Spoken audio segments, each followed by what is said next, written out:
What up? What up? Y'all know what it is. It's another episode of the Dope Sports Podcast brought to you by Dope Content and DopeContent.com. Know the gang in the building. We are back. I'm making sure we're live on YouTube as well. We are live on YouTube and Twitch, ladies and gentlemen. I do have my co-host here. He is back this week. We got Tony down there. We are back this week. Let me see if I got him on here. So yeah, there you see my co-host is back this week, ladies and gentlemen. It's going to be a great episode, ladies and gentlemen, as he is on the screen. You already know what it is. You see the title, Happy Holidays from the Dope Sports Podcast, and Cry Eagles, cry. Because that's all they've been doing since Saturday, Christmas Eve, after Dak Prescott and the Dallas Cowboys dropped 40 on their head. I told y'all I was going to be in full Michael Irvin mode. You know how it go. You know Michael Irvin be spitting all on the mic. The Dallas Cowboys are doing this and this and that. So, yeah, I'm there with you. I'm there with you. So I'm tired of the BS. I'm tired of the double standards that the Cowboys are getting. I mean, it's literally deja vu. It's karma. The same thing that happened to the Cowboys in Week 6 happened to the Eagles Saturday. But the story and the narrative just all of a sudden changed. The goalposts keep moving and keep moving and keep moving when Dallas do something. They keep moving the goalposts when Dallas do something. Everybody got to say, whoa, what about Dallas defense? What about the Eagles defense? What about the Eagles defense? They got 40 dropped on their head, and they were healthy. But we're going to get into all that. We got week, 16 that we recapping of the NFL. Jay Cross, what's up, Jay Cross? Let me see what you got to say before we get into the show. Exactly. Thank you. At least keep it even across the board. When we lost, didn't I not get on here and give y'all props for beating Cooper Rush and say it's time to play Dak? I didn't mind losing with Cooper Rush to the Eagles because I had a point to prove about Dak, which Dak owns the NFC East. That's a fact. And until I see otherwise, I'm going to have to keep rolling with Dak versus the NFC East, even though I think the Eagles are a better team. But Dak owns the NFC East. As long as Dak playing, I'm confident in Dak versus NFC East teams. I'm just sorry. Scooby, what's good? Make sure you follow my guy Scooby, man. Well, cry, Eagles, cry. Damn it. That's all I'm going to say. Cry, Eagles, cry. Let's get into the show, man. I'm going to try to be good today. Let's get into the show.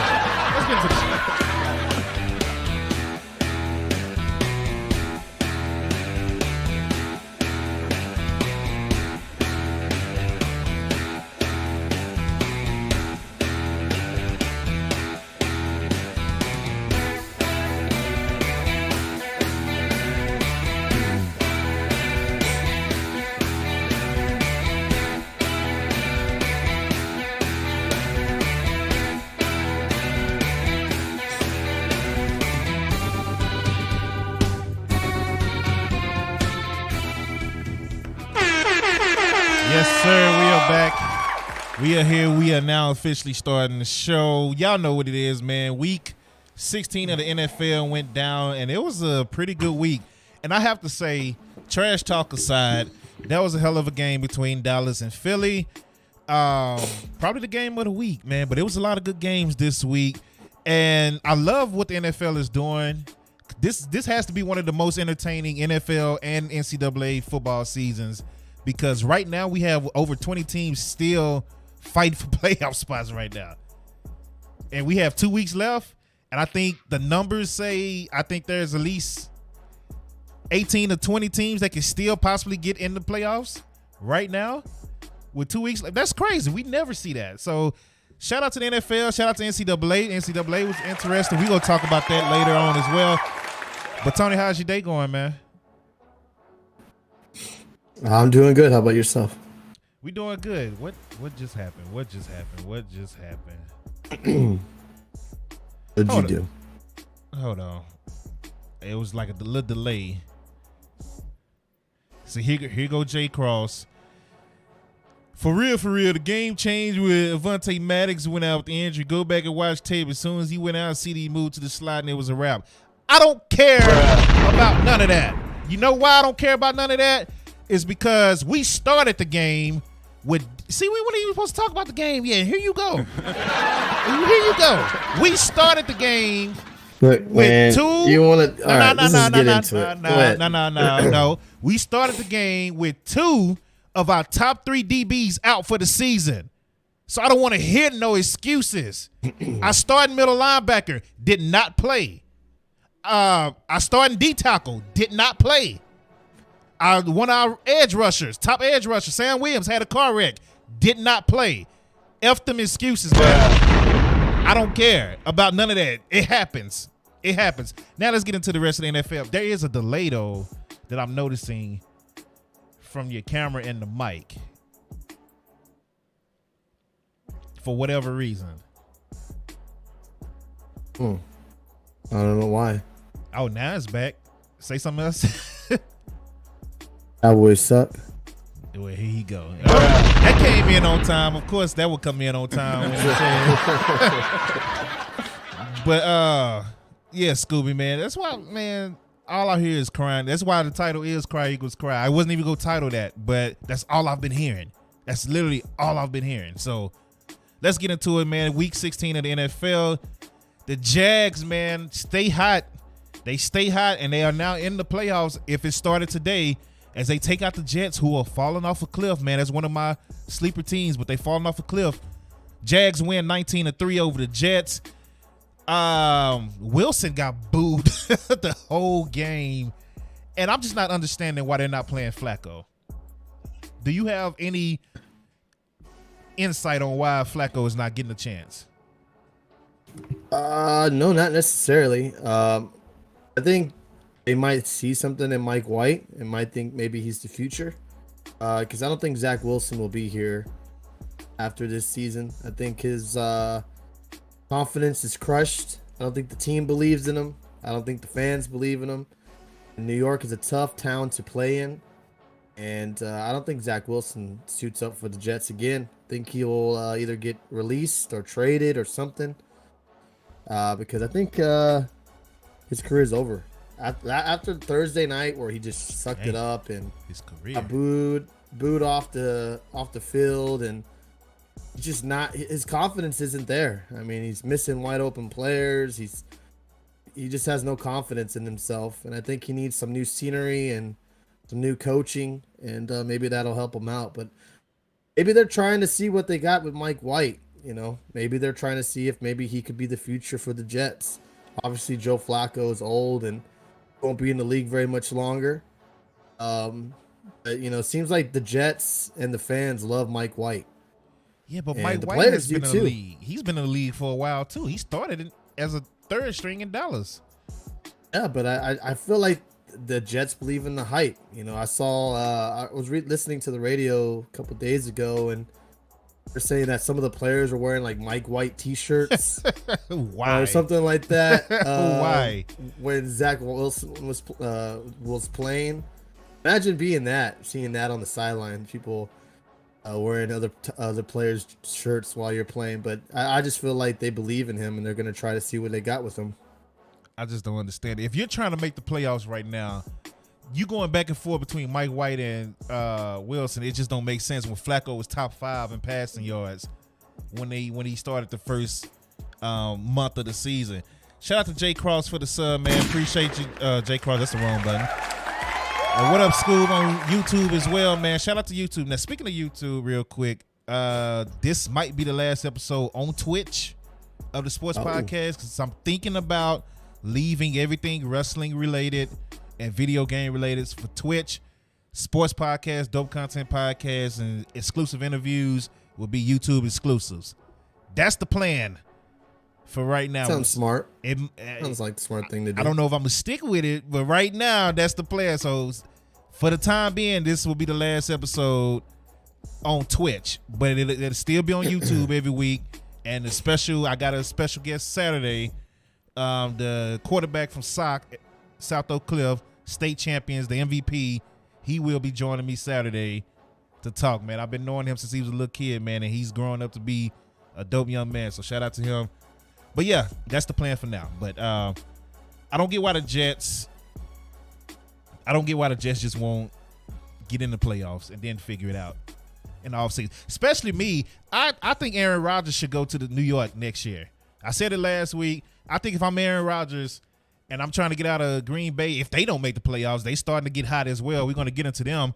But if I want to leave Green Bay and I see a young team that has defense, offense, and they just need a quarterback, I'll go to New York if I'm Aaron Rodgers. Yeah, it's also, I mean, their division is not that great other than the Buffalo Bills. You know, Pats are kind of on the decline at the moment.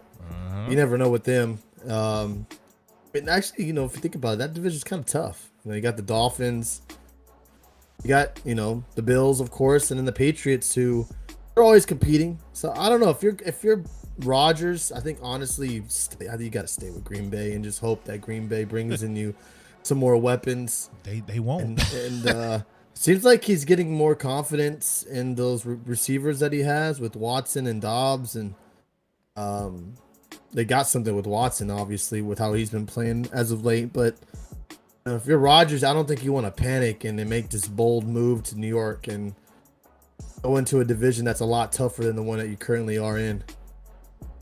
He said Jay Cross said he got to stay with that cap hit. That's another thing. But yeah, I think if he does leave, that's what I'm saying. If he does leave, I think the Jets are the team he should look at.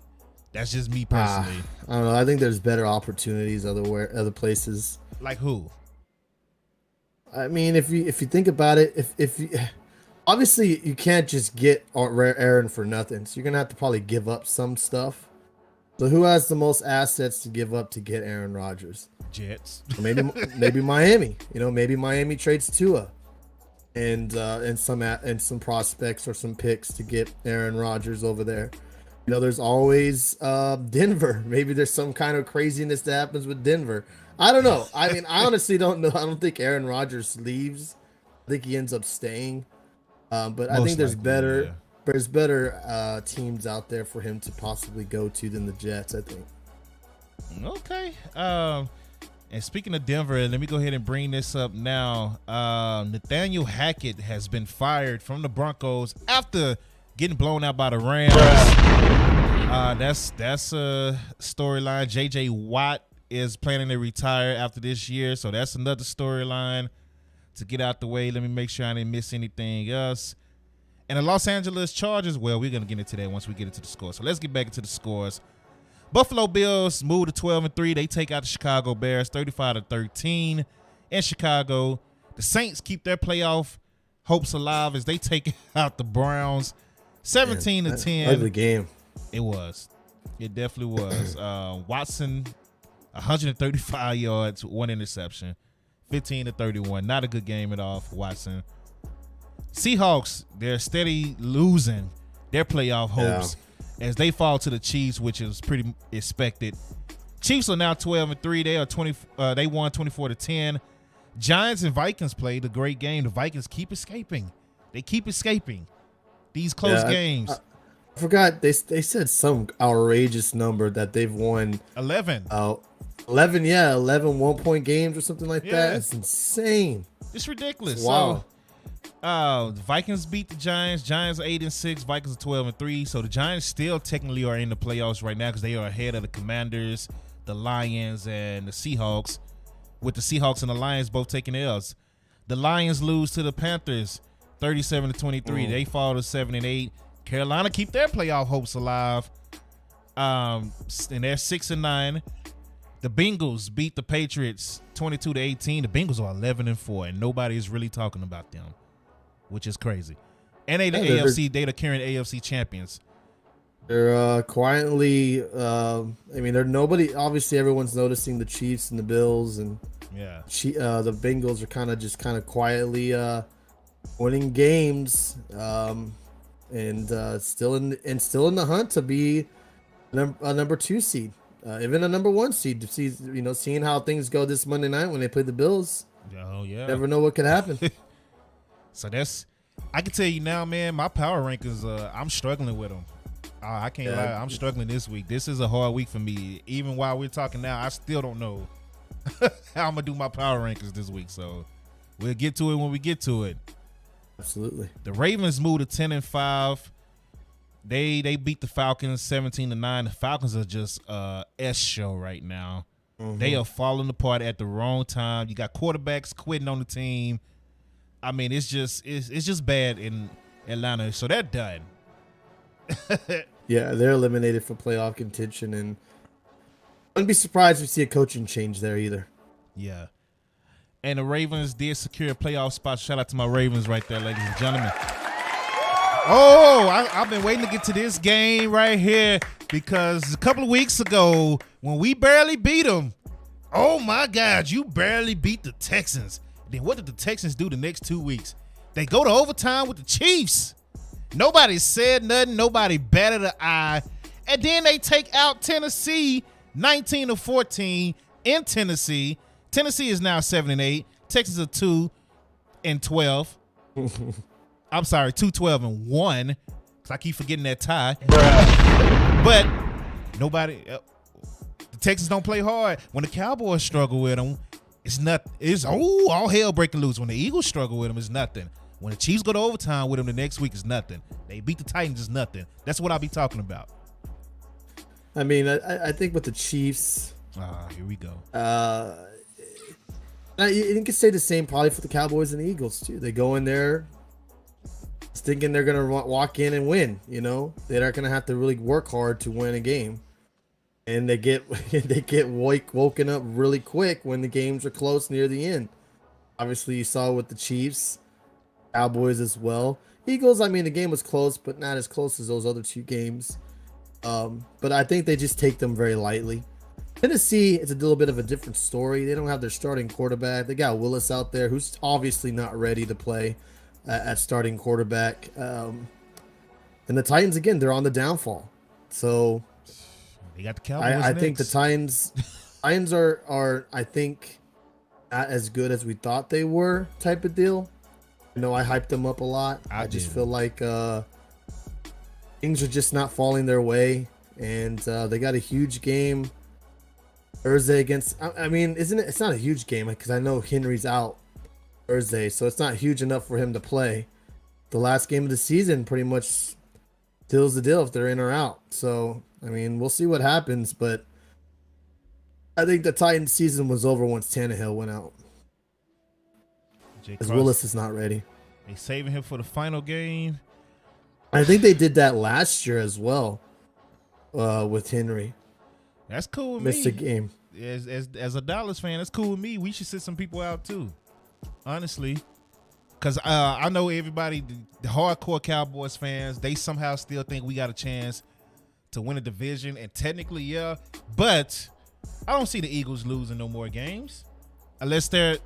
I got to see who their schedule is, but I don't see them losing any more games. Play the Giants, the Saints and Giants next 2 games. So, okay, they'll lose one more. I think the Giants will beat them.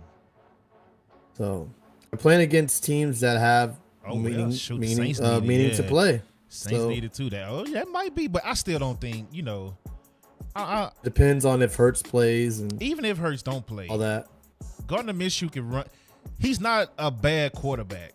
Like, he's not a starter like Hurts, but he's not an MVP candidate, but he's not a bad quarterback. Gardner Minshew has put up points on plenty of teams, including us twice.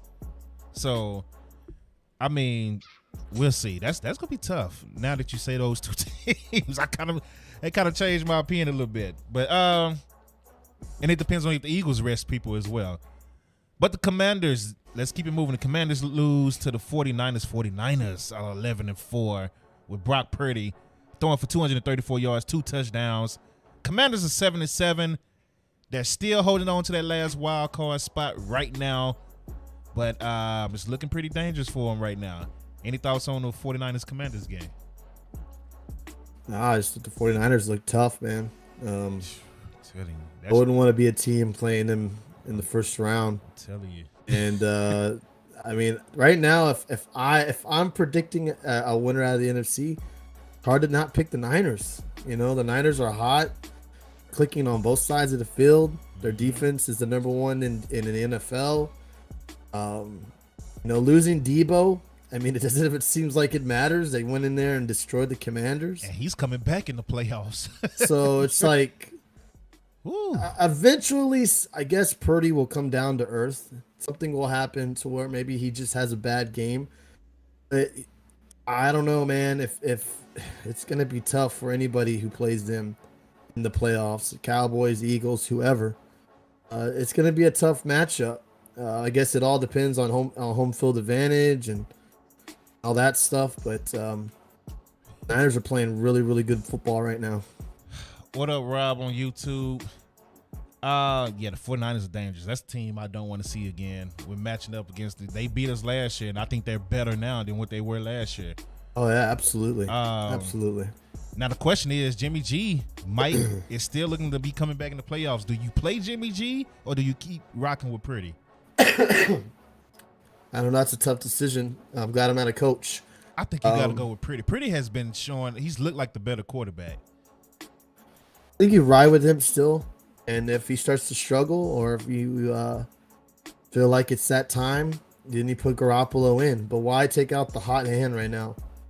Purdy's been playing great. He's been a really good clock manager for the Niners. He hasn't made many mistakes for them. Yeah. So keep him in. The team is confidence.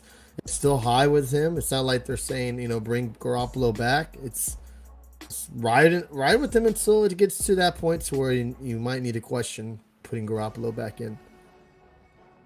Yeah, I think Purdy should stay in, man. Like, I don't think Jimmy G is a better quarterback than Purdy. Jimmy G, I mean, and Purdy also gives you that same aspect of what Lance could do. He can run, he can throw too. So keep him in. And then you got my Dallas Cowboys taking out the Philadelphia Eagles, ladies and gentlemen. 40-34. 40-34. Gardner Minshew had a good game. 24-40, 355 yards, 2 touchdowns, 2 interceptions. Dak Prescott started the game off with a pick 6, spotted the Eagles 10 points. Then he went off for 17 straight completions, I should say. 27-35, 347 yards, 3 touchdowns. I mean, Ezekiel Elliott had 55 yards. Running game wasn't that good. 55 yards rushing. Tony Pollard only had 19. Dak had 41 on the ground. And Miles Sanders, shockingly, only had 65 yards rushing. Kenneth Gainwell had 17 yards. Devontae Smith went off in his best game against the Cowboys. 8 catches, 113 yards. A.J. Brown, 6 catches, 103. CeeDee Lamb looking like a number 1 with 10 catches and 120 yards. Tony Pollard did have 6 catches and 61 yards. T.Y. Hilton, that one big catch on 3rd and 30, went for 52 yards. Michael Gallup, 36 yards, 4 catches, and a touchdown. And yeah, man, Cowboys get the win. Now the Eagles fans and the media are crying. Oh, this is what if they had this? If they had this guy, they didn't have this guy. Shut up. Shut up, bitch. Oh man. Excuse me. Gardner Minshew, man, tore y'all up. 255 yards throwing. Mm-hmm. That is a pretty damn good game. Yeah. I think the highlight of this game was, I think you got to throw into play what Jeff said, because even I noticed that CeeDee Lamb went more into the slot late in the game once Maddox went down, and it was very successful for the Cowboys. I'm not going to make excuses saying that y'all played a backup quarterback, but I think if Hurts is in that position on that final drive, because Minshew was very hesitant on running the ball at all when the pocket started to collapse. But yeah, I mean, Dak Prescott played an amazing game. He had that one pick at the beginning of the game, which was a very, I mean, not often do you see that type of a pick. I mean, that was just a great play by the lineman. That was just a great play by the lineman, reading that ball, catching it, and running it back. That was a great play. Dak played fantastic. 347 yards, 3 touchdowns. That's a pretty damn good game. CeeDee Lamb played great as well. I mean, you don't expect very much less from him. How about Devontae Smith, man? That boy showed out You know, on Saturday. you know That the boy made difference. some amazing catches. You know the difference with him this game is the fact that when before they got AJ Brown, Diggs was able to follow him, and Diggs was able to slow Smith up. But now since they got AJ Brown, Diggs can't follow Smith anymore, and Smith just runs loose on everybody else on the team. Dude, he made some crazy catches. Yeah. The play of the game was obviously the 3rd and 30, like Jeff said in the chat. Yeah. To TY. Huge bonehead play by the defense on the Eagles side. I don't know Darius what they were Slay. thinking. Darius Slay. Out of all players, man, Darius Slay gets up that big play.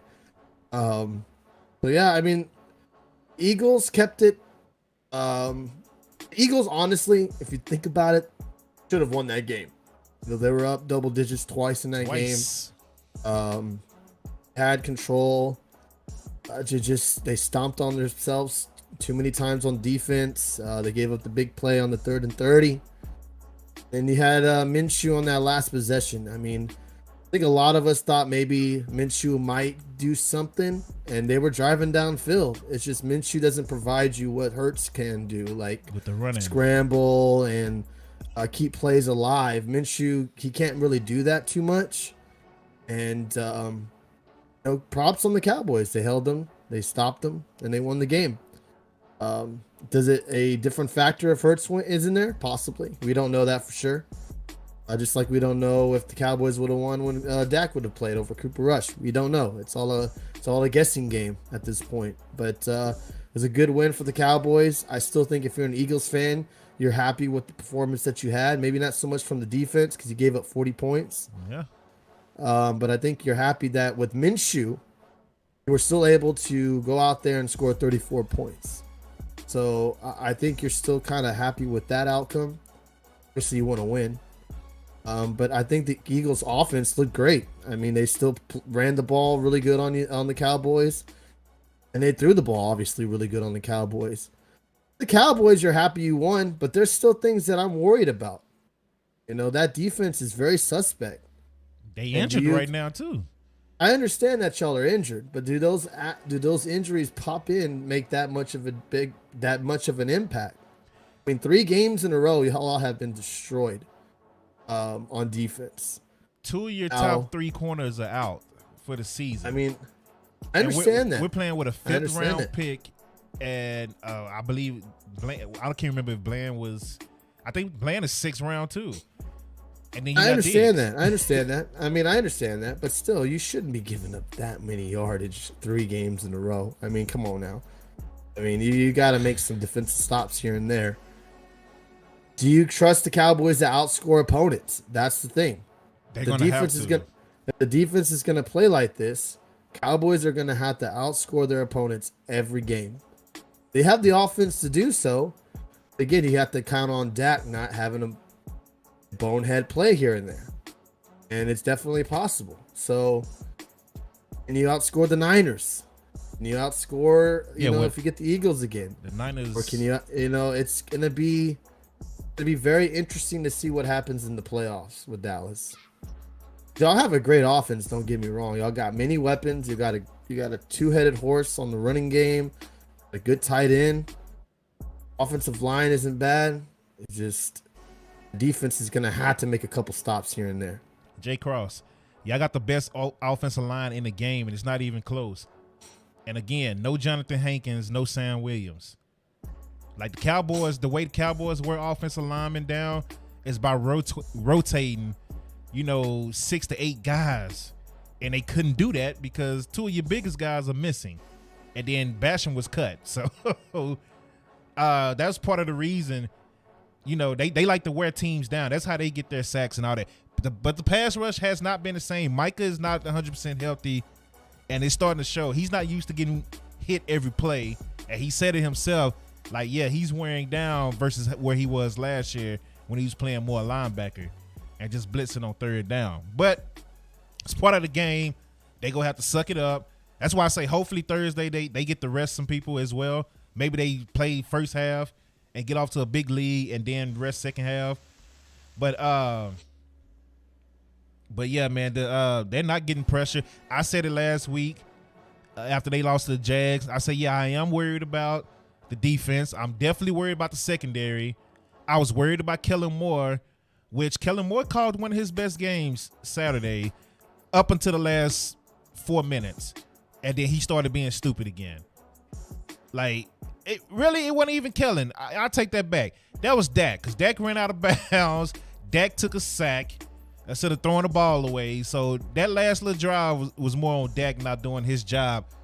But let's get back to this other screen, man, because I want to, just for the Dak haters, not for you, because you give Dak credit when Dak actually does something right. But just for the Dak haters that like to talk all this noise, let's go back to this screen real quick, and I'm going to bring up, let me take this picture off.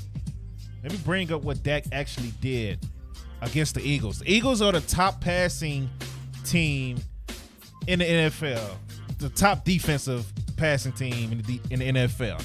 The best secondary, hands down. Dak Prescott is the first and only quarterback this year to throw for over 300 yards on the Eagles. When they was in zone, Dak was 24-24, 3 touchdowns and 300 yards. That's when they were in zone. So all these people that's saying Dak can't do this, Dak can't do that, like, stop it. Stop it. Against this Cross, that's not our fault y'all run zone a lot.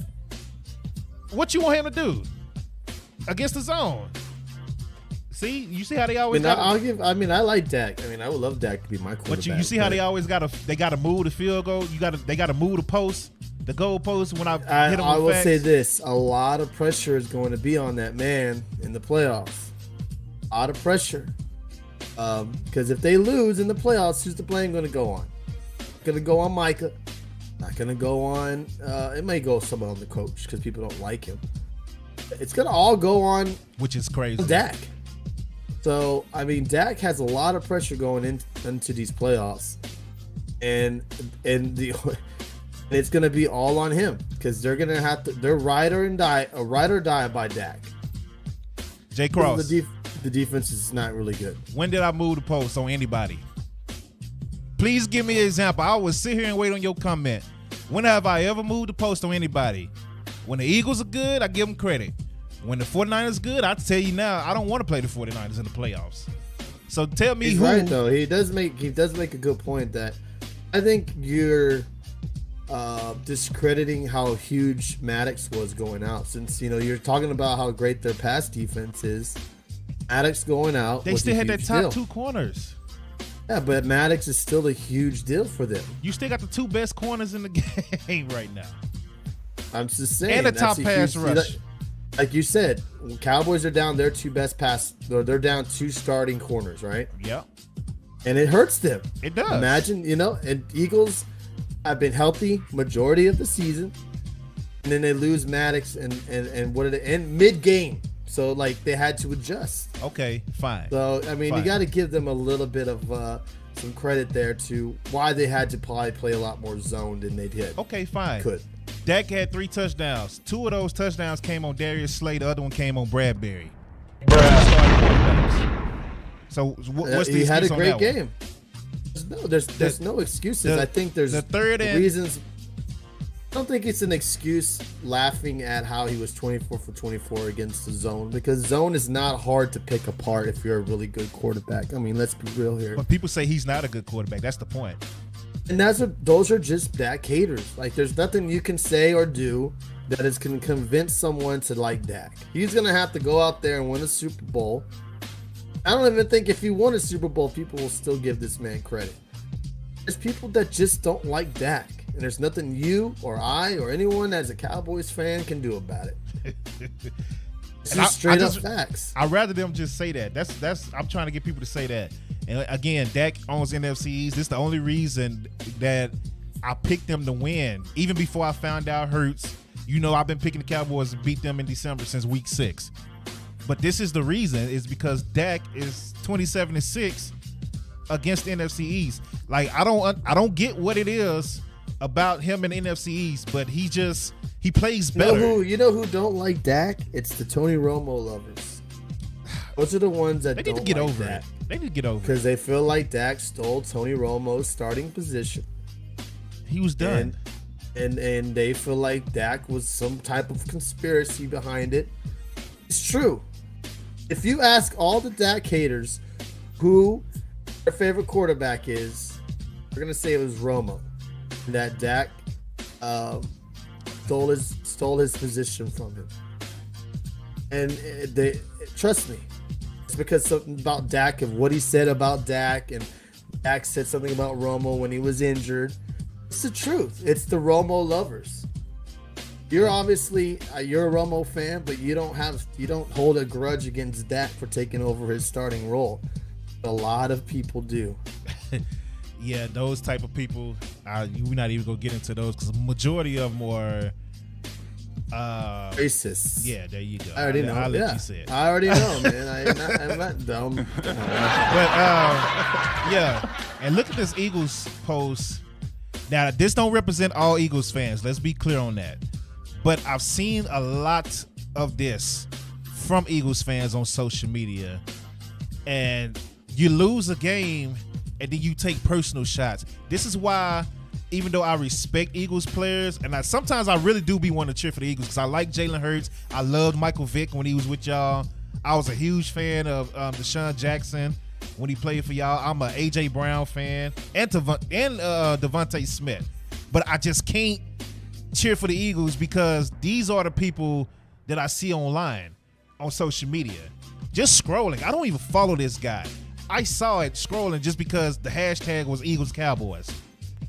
And then it was on Twitter. And like Cowboys fans are stupid as well. The top 3 worst fan bases are Eagles, Raiders, Cowboys. Easily. But like, come on, people. Y'all gotta relax, dog. To do all this is just stupid. And this always reminds me of the time where my favorite wide receiver of all time, Michael Irvin, got injured in Philly, hit his neck on the turf, and they cheered as he was getting carted off the field. And that was his last play ever. So like stuff like that reminds me of why, even though I respect some of the Eagles players, and yeah, I do a lot of talking because it's, it's trolling. That's what you're supposed to do with a rival team. But like some people take it too far. Now, Jay Cross is Eagles, Raiders, Cowboys. Trust me, that's the order. I think you could put them in. I think you could put them in any order. I think there's fans out there that are just dumb, and they live and breathe and die by sports, and we all do. I mean, we all love our teams, and when they lose, we're upset and pissed off. But we don't go to Twitter or to their Instagram and just death on them or on their family or nothing like that. Those are just fans that are just not happy in their life, and they come off with sports to make them feel better. And of course, they're gonna go out there and berate the players that they hate because they're just keyboard warriors. Do you think any of them would actually say that to Dak's face? Absolutely not. Wouldn't say nothing like that. That's why they go on to Instagram and Twitter and Facebook or whatever, Reddit, I don't even know. Yeah. And they go on there and they type and say whatever they want, drop F-bombs and N-bombs and whatever they want because they know there's no repercussions other than maybe getting blocked or reported or whatever have you. That's just how people are. And I just feel like those are the type of people who are just not happy in life. And you just go on and just scroll down because those are not the type of people you want to talk to anyways. And make fan bases look bad. There's obviously ones that make them look worse, like the Dodger fans who kill people in the parking lot because, they don't like the Giants fans. And, I mean, there's a lot of worse fan bases out there, but some people just take it to the next level because they know that there's no repercussions. If there was repercussions, nobody would say anything. Yeah, but my only thing is just when the Cowboys do good, social media and Cowboys haters, just give them props for that one game. There's why, and there's guys that are out there that make people hate the Cowboys. Skip Bayless, he's the number one reason why. Skip Bayless. There's the number one reason why people do not like him, like the Cowboys. It's because of Skip Bayless. Yeah, number one reason. I bet you if you ask people what are 3 things why you don't like about the Cowboys, I bet Skip would come up in about 95% of them. because people hate that man. Yeah. And the way that he does his acrobats and his entertainment to try to get ratings on that show. That's the reason why people don't like the Cowboys, because of Skip. But it's the same way both ways. Every show on ESPN and Fox Sports, they have a Cowboy homer and a Cowboy hater. That's how true. the setup is, because that's the team that bring all the ratings.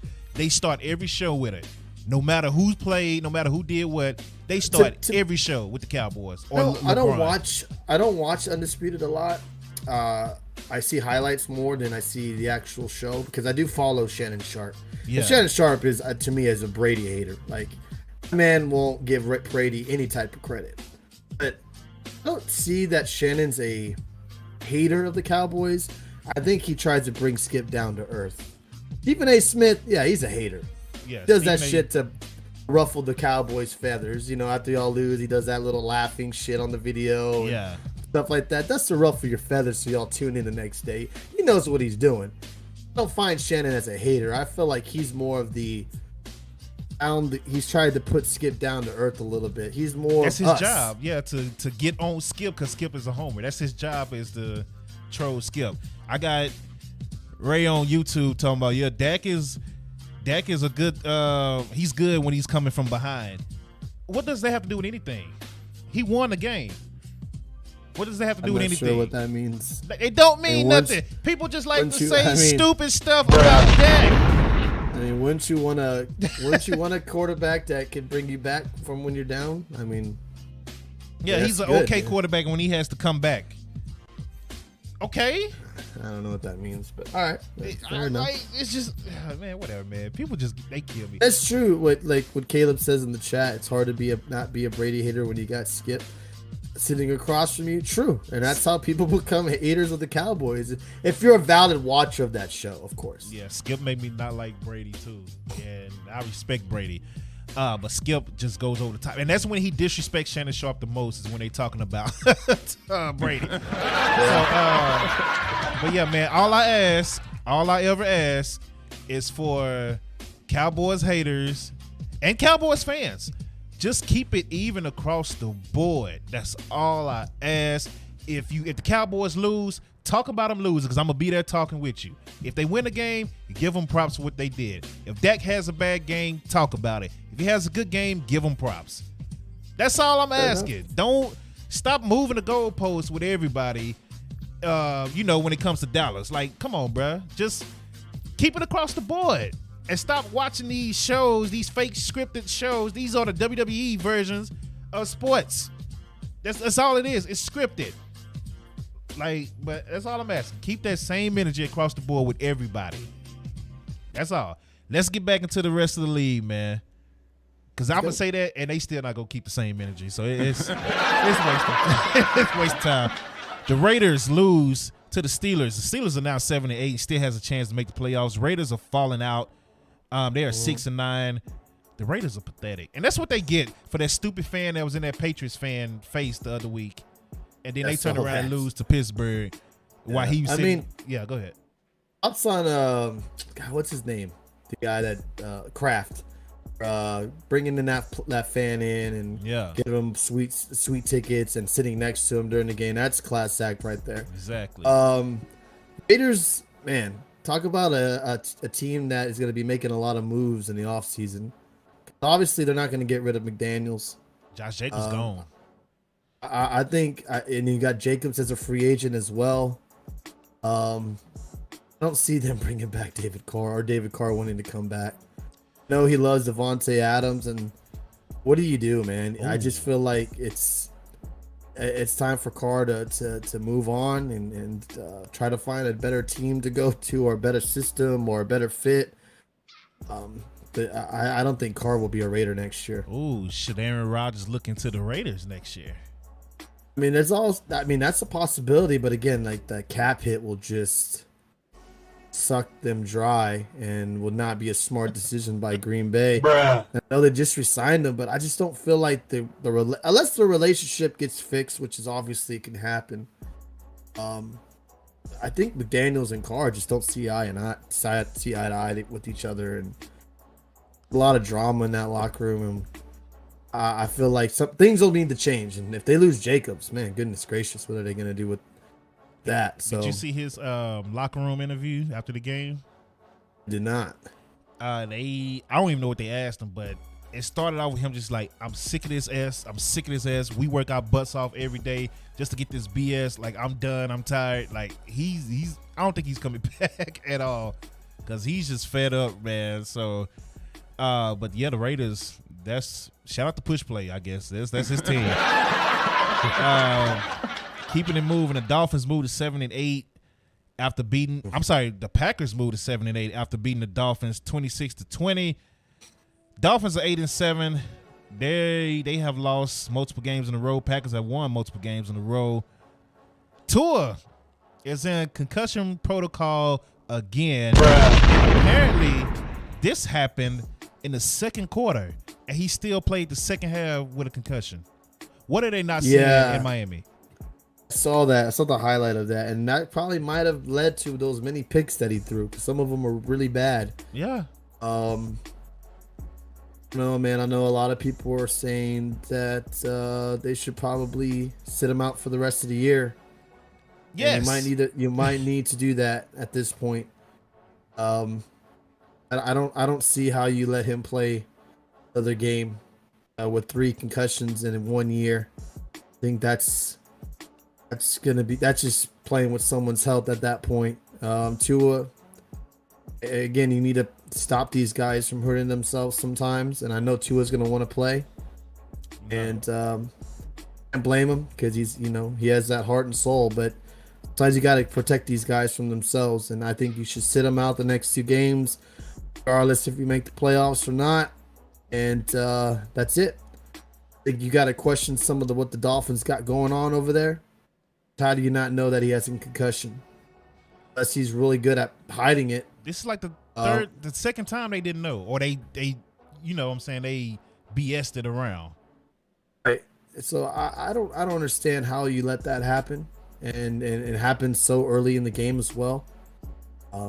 It's just mind blowing to me. So yeah, I think you sit him for the next 2 games, regardless if you're gonna make the playoffs or not. It's more about someone's health at this point. He shouldn't play no more the rest of the season, especially if they're not gonna take care of him. He hit his head, and he's clearly making bad decisions. Like, he's not even throwing the ball the same. The way it's coming out of his hand, it wasn't the same in the second half. And, like, you couldn't tell? Like, that's, man, yeah. That's ridiculous, man. They need to investigate everybody over there once again. The Broncos. Broncos country, let's ride. They get blown out by the Rams. Baker Mayfield goes 24 of 28, 230 yards, 2 touchdowns. They put up 51 points to 14. I did not pick this game going how it did. And this is the reason why Nathaniel Hackett got fired. And Baker Mayfield is looking like a number 1 pick again. And if I'm LA, I'm thinking about low-key signing Baker Mayfield to a cheaper contract and trading Matt Stafford. I would. Hell yeah. Why not? Why not? Have him behind Stafford. Stafford's kind of iffy right now on his health. I'll trade Why Stafford. Why not? I don't know. I would keep him just for 1 more year. Trade him. And then have Baker as the backup. Maybe have Baker take over middle of the year next year. Who knows? Yeah, Rams look good, but they're playing the Broncos. Let's not like Broncos still a top 6 defense though. That's the point. But I think that team is done. I think that team gave up already. They didn't look like they were prepared. They didn't look like they even wanted to be out there to play. Got Cam Akers looking like Emmitt Smith out there running around making FSU miss and scoring 3 touchdowns and shit. I mean, it was just bad. The Broncos there are problems everywhere. Not just with the coaching staff. You got the offensive lineman arguing with the backup quarterback. Randy Gregory. You got Gregory fighting the opposite team. I mean, this is just bad. There needs to be some moves made. Obviously, Russell Wilson, you can't move him because that contract is just unreal. I mean, I feel bad for Hackett because obviously he admitted that he went over his head with this job. I think he took the Broncos job thinking that Rodgers was going to come along with him. And I think that kind of screwed him over a little bit. I mean, they thought Russ was better too, though. I mean, that's their fault. He's not even seeing the field. Like there's some plays where they showed Sutton on the sideline wide open, jumping up and down, and Russ threw it down the middle of the field, and Sutton just threw a fit on the sideline. Yeah. And I'm just like, I feel like I think the players have just given up. Period. I don't know if there's one person to blame over the other. Obviously, Hackett will be. Obviously, he was the one that is going to get the full blame because he got fired. Yeah. And feel bad for the man because again, he was way over his head with this job. He signed someone to help him with time management. So this guy was not really prepared to be a coach. I think, like I said, he was thinking on Rodgers coming over there and joining them in Denver. And when Green Bay got Aaron to stay, that screwed up things for both teams, or both him and the Broncos. So I don't know what you do right now because Denver doesn't have a first round pick. Yes. So it's not like you can go and draft a quarterback or do whatever like that or trade a pick or whatever to bring in someone. So I mean, Denver's a shit show. Talking about the Raiders, I mean, look at Denver; they're even worse. Yeah, they don't have a coach, have a quarterback that players on the team I don't think believe in him. So it's just like, talk about a real tough position to be in. Caleb says he blames Russell Wilson. I mean, you have to put blame on him because it's one thing to just be off or you can't run anymore, which it seems like his speed is gone. I mean, he's older, he's worn down. So yeah, it's not as easy to run away from D tackles and D ends like he used to back in the day. So I get that part. That's just natural. But he's not seeing the field. Like that's bad. Your quarterback not seeing the field and missing wide open guys multiple times every game. Yeah. Like that's bad. So that's something they need to really worry about. But back to your statement about Matt Stafford. The reason I say I would trade him is because they don't have draft picks. They don't have cap space. If Baker is going to come in and he seems to finally find a system that fits him perfectly, like it just seems to work. That system with Baker seems to work. If we could get that from him and I could get some type of assets from Matt Stafford and get rid of that contract, I'm doing it. We need it because we have no draft capital or money. So, but who the hell is going to take Stafford? I mean, Stafford's old. He's beat up. Raiders. Is that it? Maybe. Colts. Colts, maybe. Yeah, the Colts take anybody at this point. So I'm saying. Yeah, I mean, there's a lot of interesting factors to come to play this offseason with a lot of teams. Hell, you might want to look at Arizona too with Colin. You might want to see what's going on down there too. But they can find a trade for Matt Stafford. I'm pretty sure. Hell, he could go back to Detroit. Detroit might take him back now that they got a team. His career there. Yeah, now that they got a team. So the Jets. Like, it's a lot of teams that can use Matt Stafford right now. So I'm just saying, I will put him on a trading block, honestly. Hell, Washington. Even though Heineke is doing all right. But, yeah, it's a couple of teams, man. The Buccaneers, Tony's Tampa Bay Buccaneers. Let's give them a hand clap. Yeah. See, we not gonna hate. Let's give them a hand clap because it was looking bad in the start the fourth quarter. And they came back from 10 down. Tom Brady turned it to Tom Brady. The Cardinals really turned into a trash team at the end. Rob said, shit, I'm hate. I mean, I want to hate too, bro, but you got to give them credit. See? The Buccaneers are 7-8, still holding on to their division lead. They're 19-16. I'm gonna be straight up honest. I don't want the Bucs to make the playoffs because, I mean, they're going to probably face the Cowboys in the first round and just get bounced. Well, that's the thing. The Cowboys are not good, man. The Bucs are not good. Defense is probably the only thing that is the only positive because they're carrying them right now to keep them in games. The offense is not good. Brady looks like trash. Run game is inconsistent. The play calling is garbage. That I lost faith in my team. I mean, if you watch them all year like I have, see what their downfalls are, and it's a lot. It's a lot. You know, they have one of the best receiving cores in the league. And that's gonna be a problem for Dallas. The league, and they can't even throw the ball. That's gonna be a problem for Dallas, though.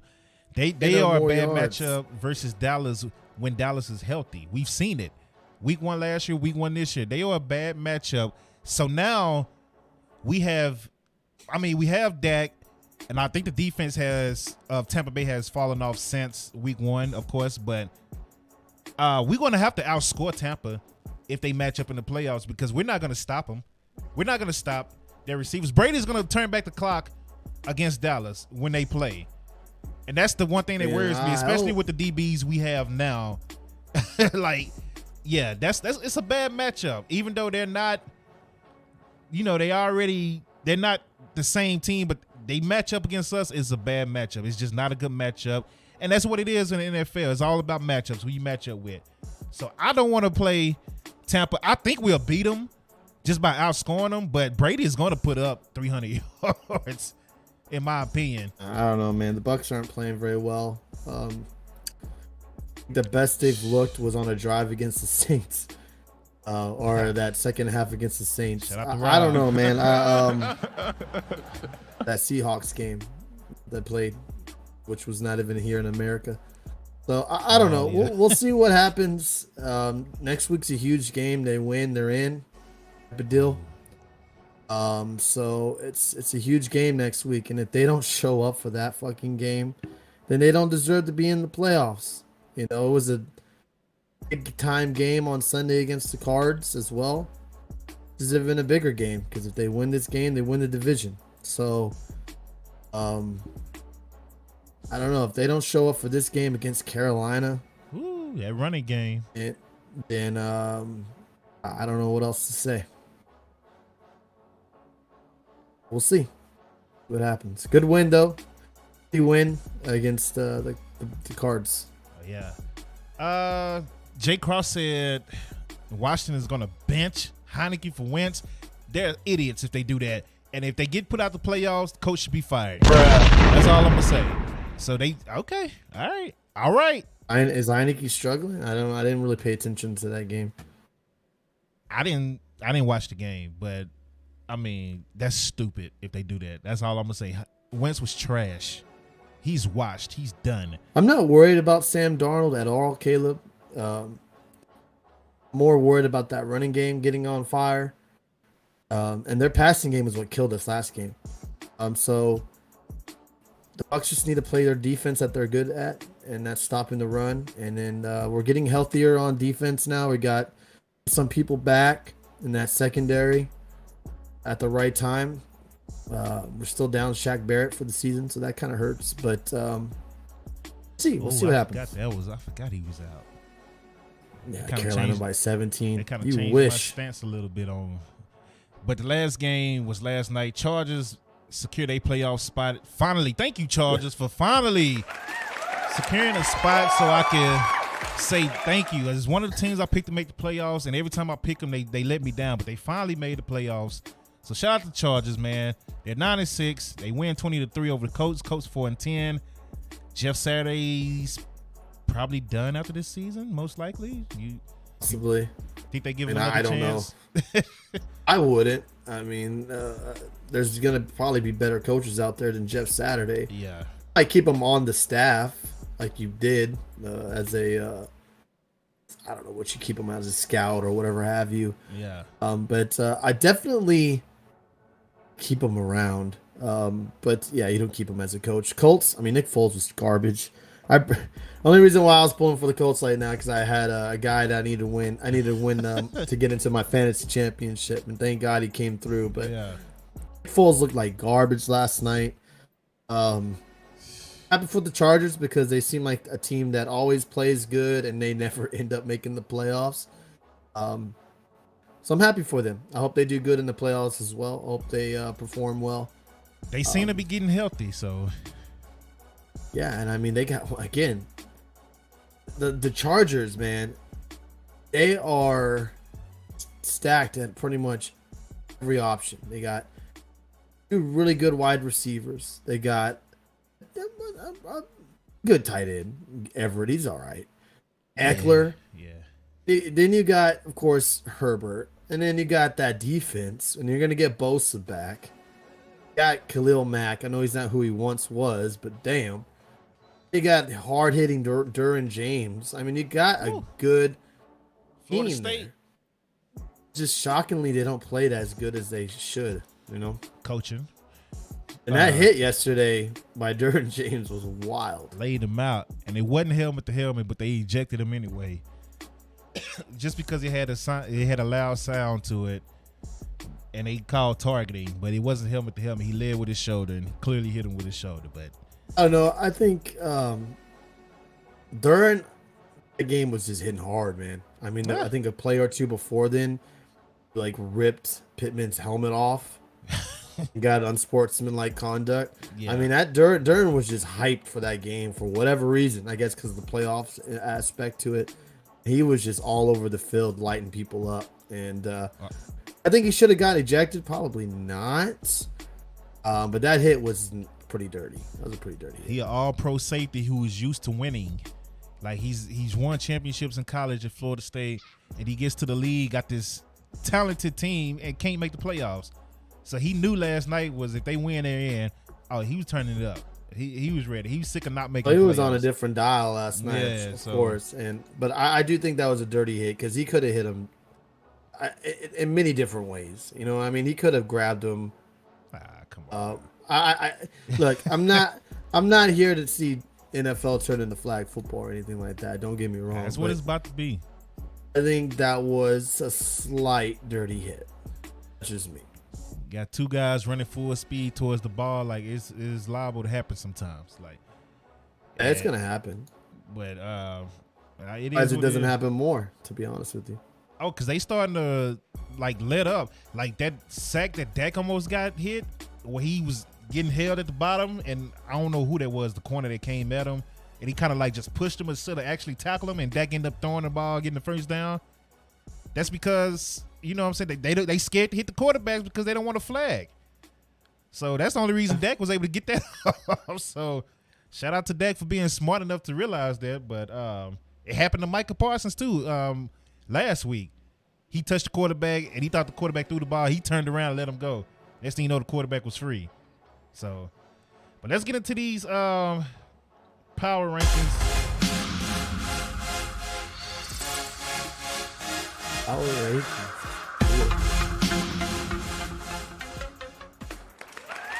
All right, you see it up here, the power rankings. I am struggling this week. I can't lie to you. Do you want to start, or you want me to start? I'll go first. And this is tough. It is the hardest week for me. I'm gonna go. We're going 5 through 1.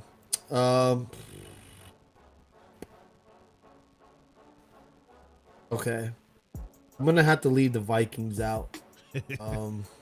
Which is crazy because they got 11 wins. Giants should have won the game. This is tough, man. All right, top 5 from this. Are we going from this week or going through the whole season? From this week. We do it week by week. Yeah. All right, from this week. All right, this is tough because I'm gonna probably leave teams out that should be in the top 5. I'm only gonna go by this week only. All right, so number 5, I'm gonna go to Kansas City Chiefs. 5. 12-3, number 2 in the AFC. I think they're still one of the best teams in the AFC. Obviously, I still think if they played Buffalo today in Buffalo, they would lose. You can't disregard Pat Mahomes and that team. Number 4, I'm gonna go. I hate to do this because it's only because of this week. I'm gonna go Cowboys at number 4. 11-4, clinched the playoff berth. I still don't think they're better than the Eagles, but they did beat the Eagles, so I'm gonna have to put them here. At number 4, I still got a lot of questions. To me, their offense is really, really good. So I'll put them at number 4. Number 3, I'm going to go the Buffalo Bills. Now, Buffalo Bills, leaders of the AFC, won their division already. They would have to go through Buffalo if the playoffs started right now. But there's 2 teams playing better than them right now currently. Number 2 is the Bengals. Ooh, 2. Number 2 is the Bengals. They're winners of 7 straight games in a row. It's hard not to put the Bengals up there in the top 2. That's true. They're quietly making... No, they're not making much noise in the AFC. Not a lot of teams are picking them or talking about them. But they have big wins. They beat Chiefs. They have a huge game this Monday night against the Bills. They beat the Bills. Who knows what could happen with playoff seedings and all that. So I got to go Bengals. And then number 1, I go the Niners. And now the Niners look to me like the best team in the NFL. Wow. Obviously, I don't think they are. I think it's probably a toss-up between the Bills and the Chiefs. Maybe even the Eagles up there.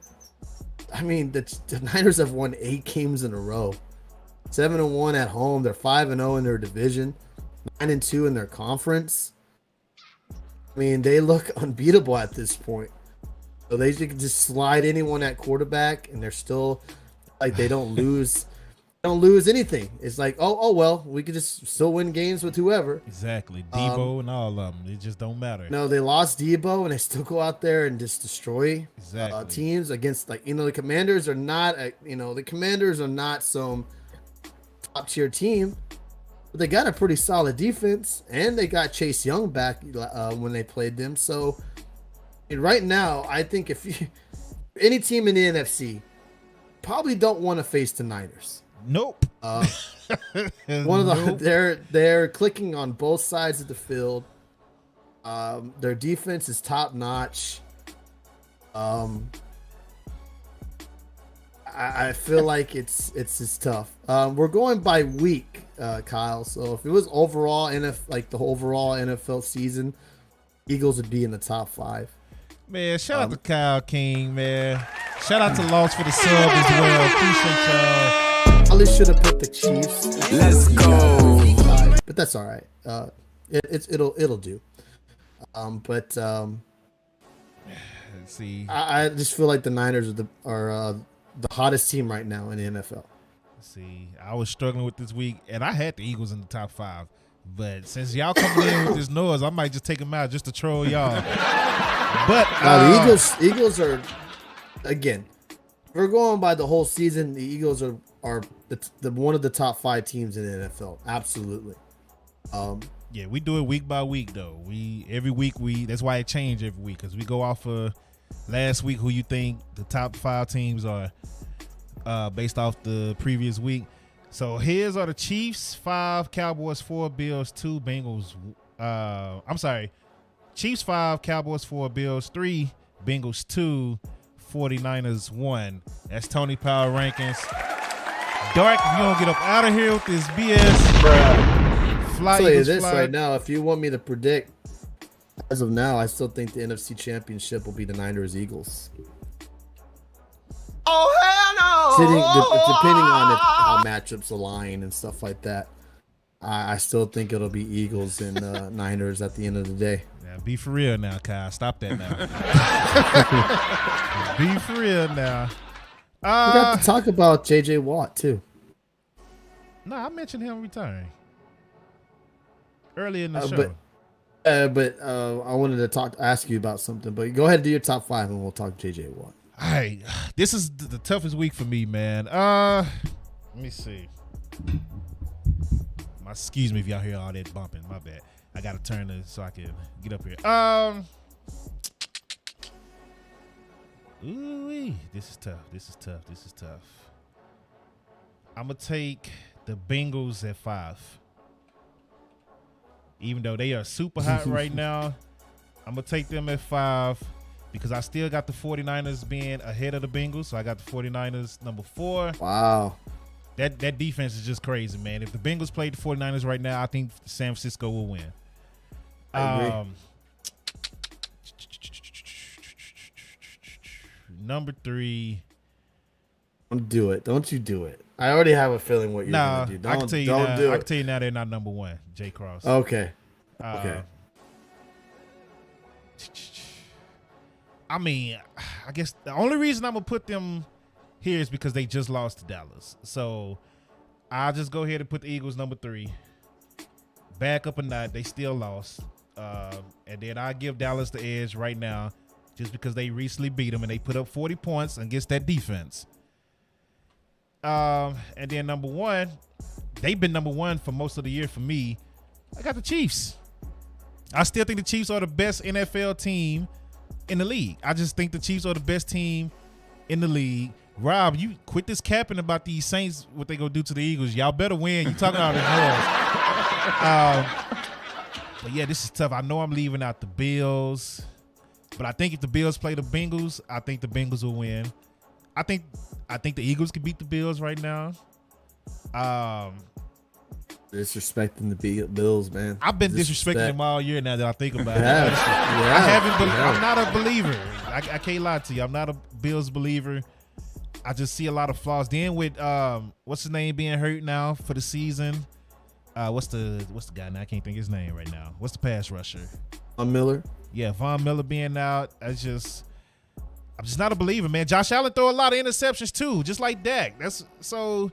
Yeah, he had a lot of bonehead ones against the Bears. Yeah, I agree. People don't talk about that, but I'm watching. Josh Allen throws a lot of picks as well, so I'm just not a believer in the Bills, man. But yeah, that's my top 5. I think the Bengals, 49ers, Eagles, Cowboys, and Chiefs can beat the Bills right now, and we already know the Eagles and Cowboys can beat the Vikings. So yeah, Jay Cross, but as long as they got Pat Mahomes, I'm putting them up there. Because Pat Mahomes is freaking Pat Mahomes. So that is our top 5. Now, with J.J. Watt, do you think the Texans should sign him to a one-day deal so he can retire? The Texan? If J.J. Watt is up to doing that. Yeah, I don't know what his relationship is with Houston now, but I know he's loved in Houston. Like, Houston community loves him. Yeah, that's what I'm saying. You really got to ask JJ about that because I don't know. I don't think it ended well. I don't remember it ending well. Oh, I mean, as the ownership, yeah. I feel like that would just be the class act to do as a Texan team. But I'm not sure what Watt's relationship with the Texans is anymore. Oh, he said now that Bob is gone, he may sign on one day. Okay. Well, there you go. It might happen. JJ Watt, man, is a beast, hell of a career. I actually got his stats of what he's done. Let's show him a little love. 3-time Defensive Player of the Year, 7-time All-Pro, 5-time Pro Bowler, 2-time league leader in sacks. So JJ Watt, man, Hall of Fame career. Absolutely. And the crazy thing was too is like he had a really good game against the Bucks, and like retiring was kind of a shocker to me. I didn't expect to hear that announcement, but injuries have really taken a toll on him, and all that. So I mean, he wants to live a long, prosperous life. You know, he just had a kid as well, so yeah, he had an amazing career, and he's one of the reasons why the Texans were the Texans when he was there. Did a lot for that Houston community. He was a great guy. Why am I talking like he died? He is a great guy, and he did a lot and still does a lot for that Houston community. So it's a very class act. I know he helps out a lot of people in need and stuff like that. So I mean, that's the type of guy you want to root for, and I'm happy for him. Fortunately, he never won that Super Bowl, that big title. But he had a hell of a career, and if Houston's smart, next year they'll retire that jersey. And same with the Cardinals. I mean, I would do the same thing if I'm Arizona, retire that jersey. And I don't know about the Cardinals, but definitely Houston for sure. But I mean, he did a lot for Arizona as well. And maybe he didn't have a long enough tenure there to retire the jersey, but Houston, yeah. Definitely Houston for sure. AJ Watt Knight or something like that. Do something around those lines. That's the top 5 power rankings, man. It was pretty tough. I can't lie to you. This was the toughest week for me because it's hard. It's like it seems crazy to leave out an 11-win Vikings team and an 11-win Bills team, but I mean, yeah, the Vikings. I don't believe in the Vikings. I don't believe in the Bills, but it is what it is. Let's get into our Week 17 predictions, ladies and gentlemen. Y'all see what it is? Leave your predictions on YouTube for a chance to win Amazon gift card or free dope content merch. Tony, I had to delay your shirts because it didn't print out how it's supposed to print out, so I got to redo them. I got to redo them. Rob, I sent you your gift cards. I didn't look at the predictions from this past week, so I will do that today after the show. But go to YouTube. I don't care if you leave your comments in Twitch. The thing is, you got to do it on YouTube. That way I can have it locked in on YouTube, and I can go through the list easily. And if you out-predict us, you get merch, you get gift cards. That's how it works. And especially considering this might be the last stream on Twitch as far as the Dope Sports Podcast. We might be YouTube exclusive starting in January, which is next week. Vikings have 12 wins. It don't matter. It don't matter at all. I still don't believe in them. We already know if they run up against Dallas or the Eagles, it's an L. So if they run up against 49ers, it's the same thing. So let's get into Week 17 predictions. He say such haters. Nobody care about the Vikings, man. Cowboys and Titans, Thursday night. Cowboys favored by 10. That's a big point. I mean, Tennessee's probably not going to have Derrick Henry. You got to go Dallas. Yeah, hopefully Dallas put them away earlier and just be able to rest everybody. I got Dallas winning too. Ty come in with F the Cowboys. Let's go Bucks. Ty Eater. By the way, the Vikings have the afternoon assassin. I mean, he suck at prime time though. So I got the Cowboys as well, man. Arizona at Atlanta. The who gives a shit match. I'm just gonna go Atlanta because they'll probably have McSorley. And McSorley's garbage, so I'm gonna go Atlanta. It's in Atlanta, so I'll go Atlanta. Atlanta's favored by 4. I guess I'll take the Falcons too. Chicago at Detroit. Detroit is favored by 6. I mean, you would have to expect Detroit to bounce back after that whooping they took against the Carolina Panthers. It's at home in Detroit. Detroit still have a chance to make the playoffs. They need a lot of help, but they still have a chance. I'm going to go Detroit. I got Detroit as well. I think Detroit is going to put up a lot of points on Chicago, man. They're going to come out. This is going to be like a statement game to them, even though Chicago sucks. Broncos at Chiefs. I got Chiefs all day. Chiefs by 100. Chiefs are favored by 13 at home. This game is interesting now. Dolphins at the Patriots. New England's favored by 2.5. I'm going to go New England. I think Miami's falling off. If they're not going to have Tua either, which more than likely they won't, I don't see Brissett making that much of a difference. I know New England's not doing much on offense either, and Mac Jones has been under fire for some of the shit that he's been doing. Dirty. Being a dirty player. But I'm going to go with Belichick on this one and the New England Patriots. I just refuse to believe that Miami will lose, 4 or 5 straight in a row? What is this? They're 4 in a row right now, right? Loses a 4, or is it 3? Something around those lines. They've won. Yeah. They're on a losing streak. I just don't see them losing again back to back, especially with the playoffs right there in front of them, man. They have to win this game to secure that spot. Colts at the Giants. I got the Giants easy. Giants. I mean, if Nick Foles is the fucking quarterback, Giants are going to destroy them.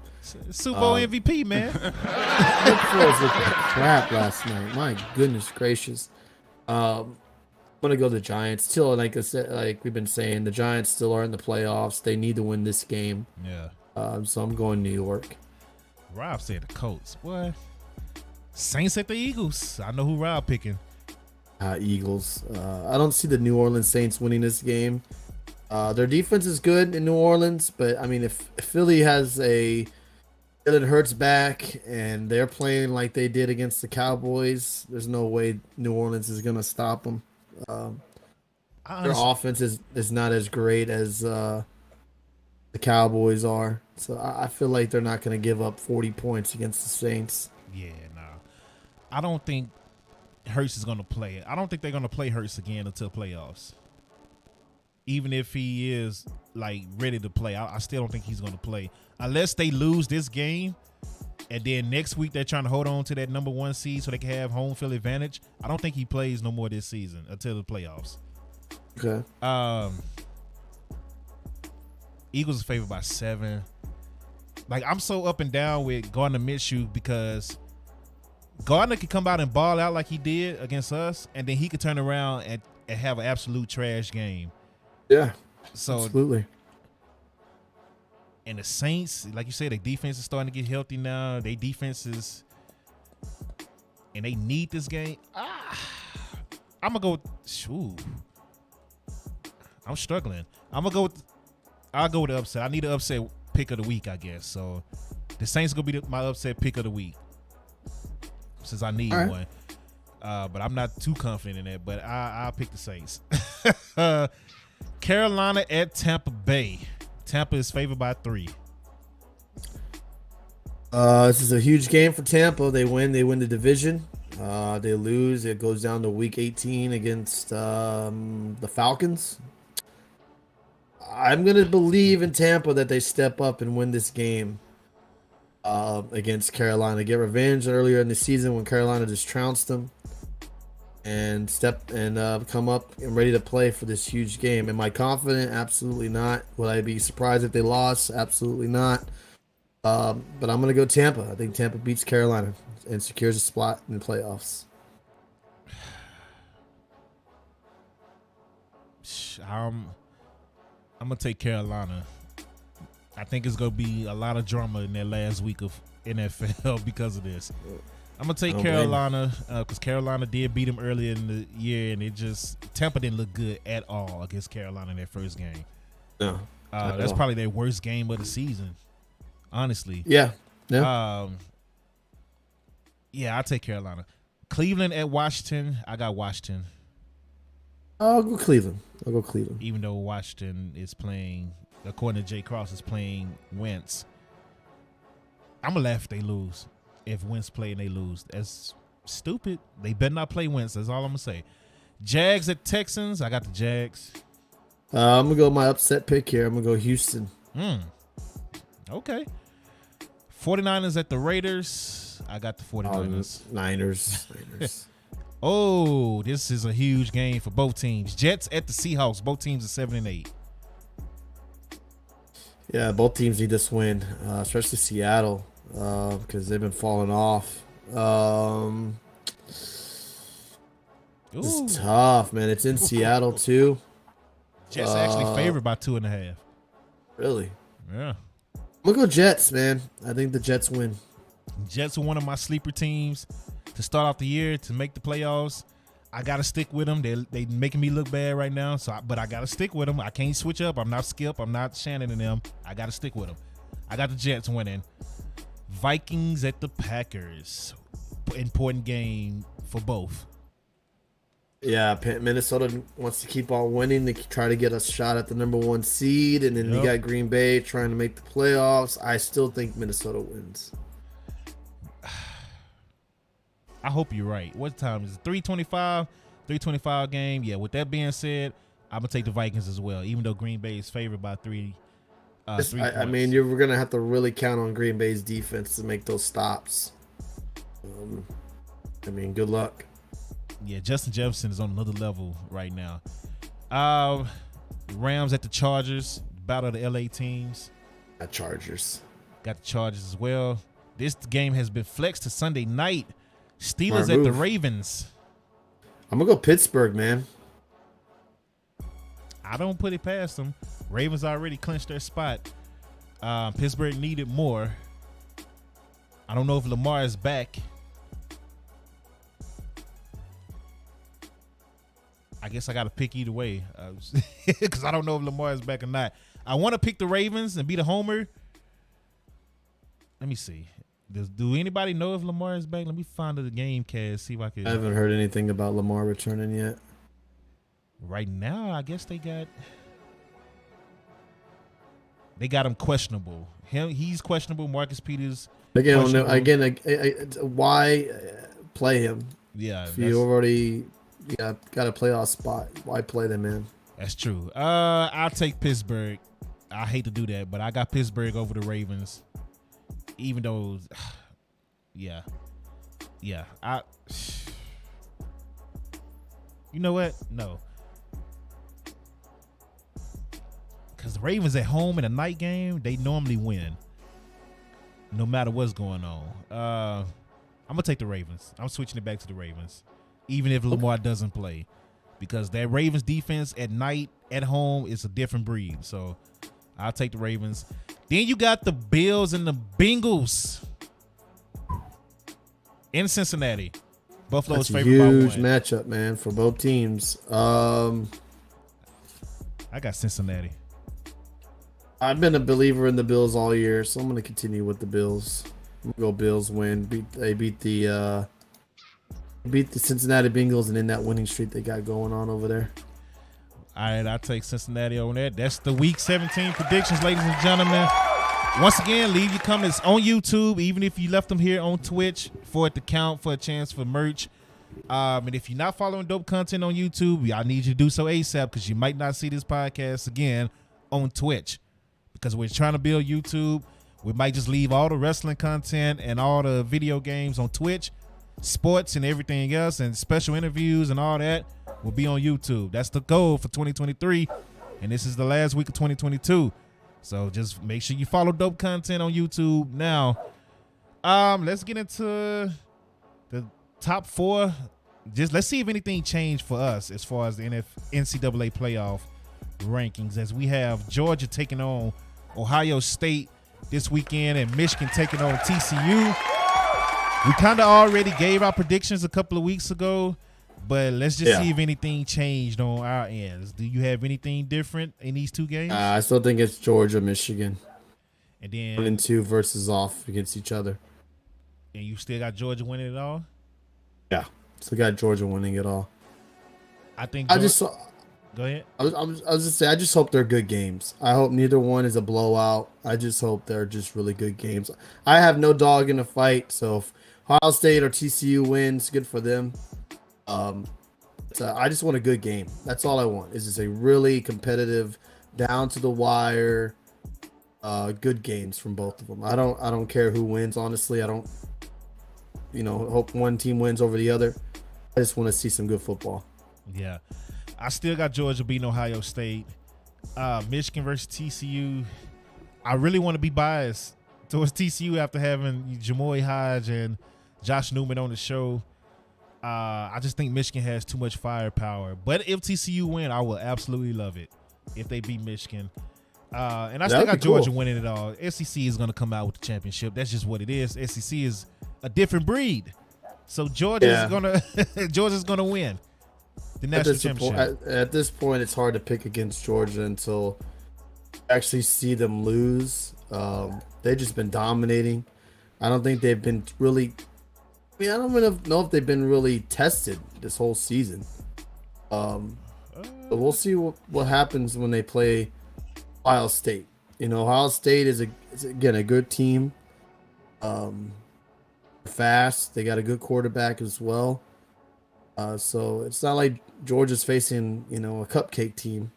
Yeah. And a really good team going in there. So they better not, I think they're just going to run through them and then get surprised at the end and lose. So it'll be interesting. What game's last? What game's first? What game's second? I think Michigan and TCU is first. Okay. Saturday. Okay. If I remember correctly. So, yeah, nothing has really changed on our stance. I just wanted to double check since it's starting this weekend and see if anything came out that make anybody change their stance. Mine is pretty much the same. And Tony is the same. So, there it is. Yeah, everything's changed. Nothing's changed over here now. Whoa, what? Okay, I was trying to get to some NBA, but Tony disappeared. Where did Tony go? I guess we won't do NBA today since Tony disappeared on this screen. I'm also missing some players. What is happening on this screen? Okay, well. All right. Let's get back to this screen. Welcome back. We got Tony on here.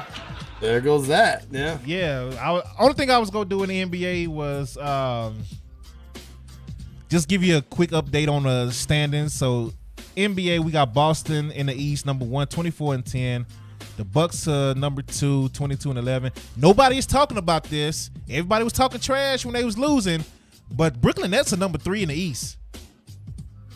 They're number 3 in the East, 22-12. Cleveland is number 4.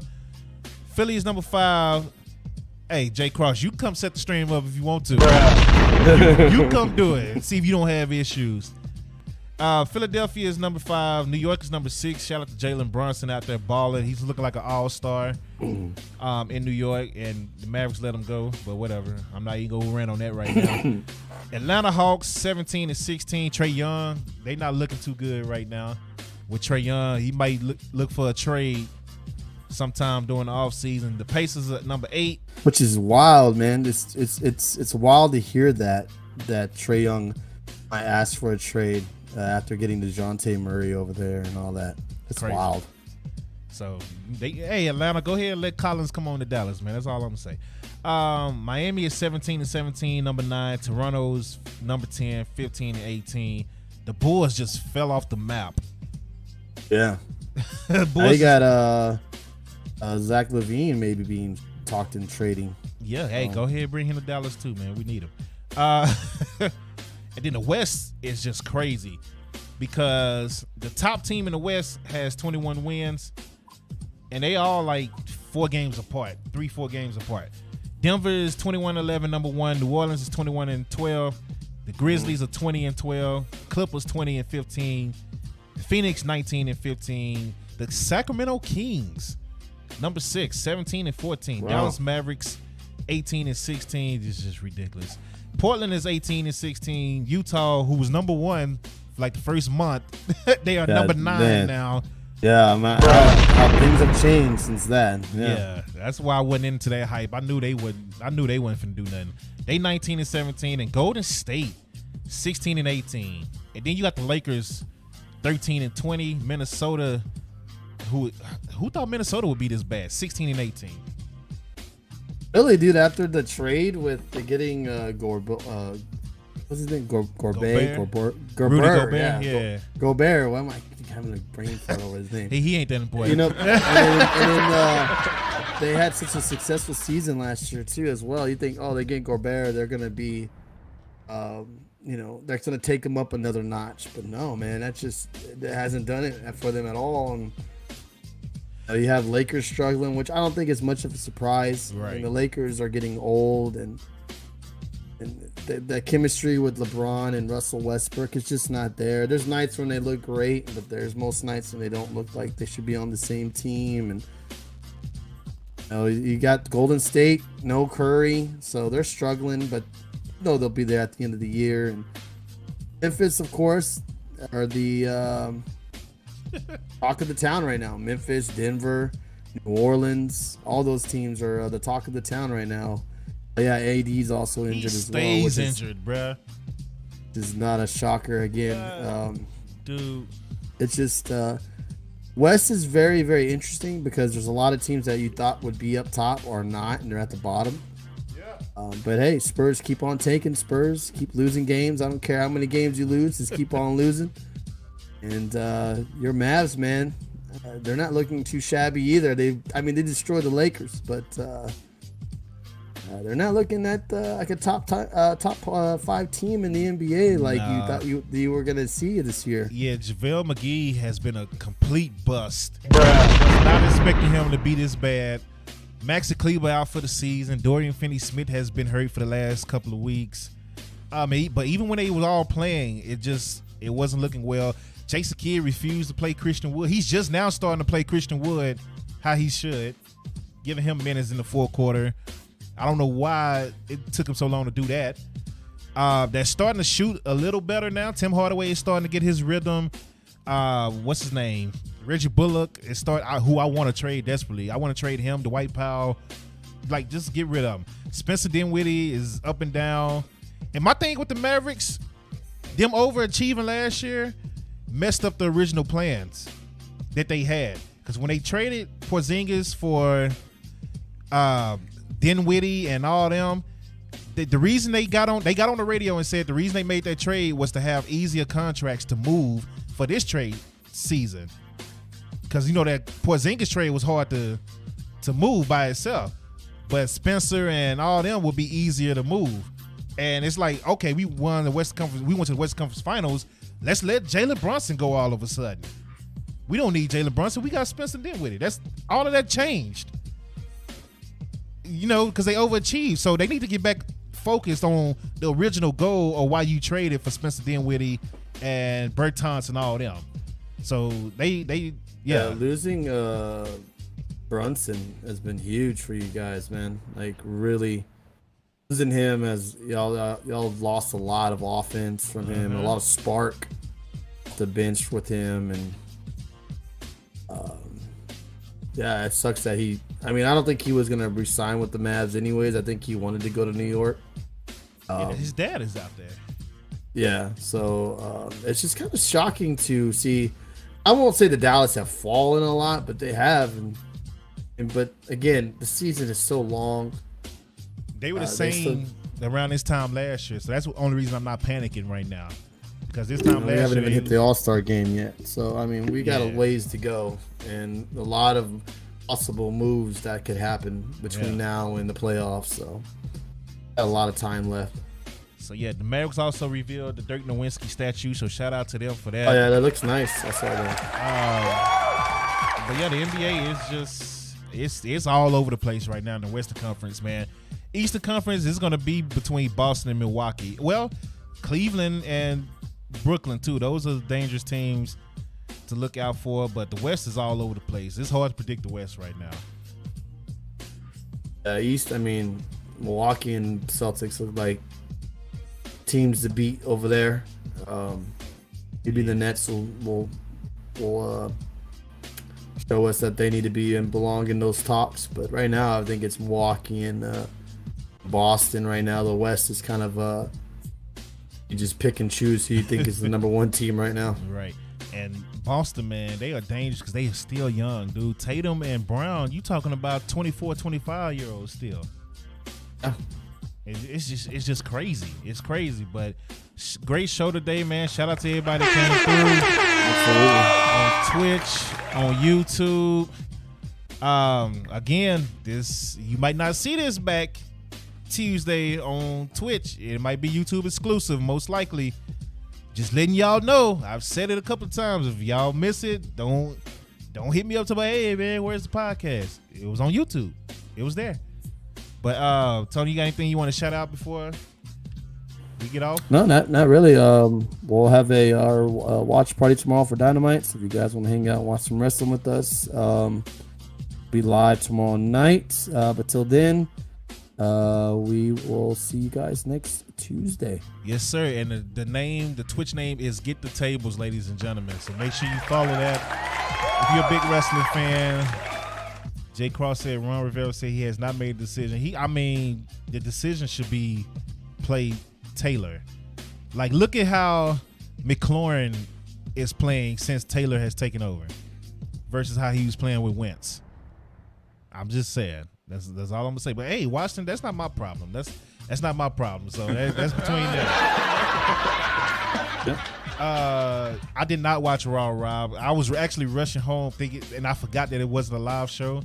Then once I got home, I was like, oh, yeah, never mind. Yeah, it was just the best of. Yeah, didn't watch it at all. Speaking of best of, make sure you watch the best of our 2022 best of the Budget Cut podcast with fire episodes Sunday, man. Shout out to my guy Dark, man. That was a tough list to make. You know, I really wish I had you on that one too, Tony. But that was a tough list to make. I had our top moments, our top matches. Oh yeah, top tag teams, top women, top men. But it was good. And what I plan on doing this week is actually breaking down each segment and just putting them as their own video on YouTube if you don't want to go through the whole live video again. So I plan on breaking those videos down in each segment and just uploading them on YouTube to make it easier for everybody to see each category. But until next time, man, y'all be safe. Keep going to dopecontent.com. Keep going to YouTube, man. Keep going to Get the Tables.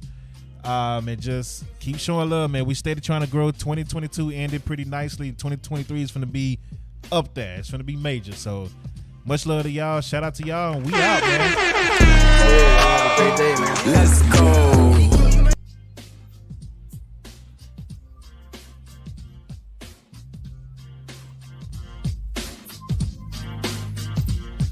Oh, yeah. Happy New Year.